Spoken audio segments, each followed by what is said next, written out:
سیدنا عبداللہ بن عباس سے مروی ہے کہ رسول اللہ صلی اللہ علیہ وسلم نے جب سیدنا معاذ رضی اللہ عنہ کو یمن کی طرف بھیجا تو ان سے فرمایا، تم اہل کتاب لوگوں کی طرف جا رہے ہو، بس ان کو سب سے پہلے یہ دعوت دینا کہ وہ اللہ تعالیٰ کے ہی معبود برحق ہونے اور میرے رسول اللہ ہونے کی شہادت دیں۔ اگر وہ اس معاملے میں تیری اطاعت کر لیں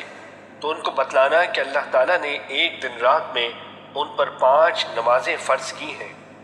اگر وہ یہ بات بھی تسلیم کر جائیں تو ان کو یہ تعلیم دینا کہ اللہ تعالیٰ نے ان کے مالوں پر زکوٰۃ فرض کی ہے، جو ان کے مالداروں سے لے کر ان کے فقیروں میں تقسیم کی جائے گی۔ اگر وہ یہ بات بھی مان جائیں تو پھر تم نے ان کے عمدہ مالوں سے بچ کر رہنا ہے اور مظلوم کی بد دعا سے بچنا ہے، کیونکہ اس کے اور اللہ تعالیٰ کے مابین کوئی پردہ نہیں ہے۔ حدیث نمبر 84، مسند احمد۔